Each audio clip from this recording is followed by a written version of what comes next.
2024-এ দাঁড়িয়ে unlimited mutton biryani কি করে দিচ্ছ দাদা? এটা মানুষকে চাই কোয়ালিটি জিনিস খাওয়াতে পছন্দ করি।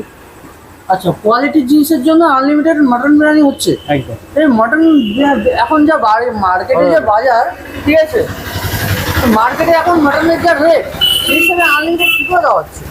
এটা চাই মানুষকে কোয়ালিটি জিনিস খাওয়াতে, এই না যে মরা মুরগি বা মরা খাসি দিয়ে আমরা মানে তোমরা খেয়েছো হয়তো। হ্যাঁ, আমরা খেয়েছি, কিন্তু অসাধারণ। এখানটায় মাটনের সাইজও কিন্তু অসাধারণ রয়েছে, বড় বড় চিকেন রয়েছে, বড় বড় মাটন রয়েছে, সমস্ত কিন্তু রয়েছে এখানে। বিরিয়ানিটাও কিন্তু অসাধারণ কালারফুল রয়েছে। এখানে বিরিয়ানির মধ্যে কী কী দেওয়া হচ্ছে দাদা? ঘি জাফরান দিয়ে করা হয় আমাদের। ঘি জাফরান দিয়ে করা হচ্ছে। এছাড়া আমাদের নিজেদের হাতে বিরিয়ানি মশলা সব কিছু নিজেদের হাতে টোটালি সমস্ত কিছু হয়। কোথায় এটা তৈরি হচ্ছে? কোথায়? পুরো পেছনে। হ্যাঁ, গোদাম কিন্তু এখানটাতে তৈরি হচ্ছে দাদা, পেছনে গোদাম, ঠিক আছে।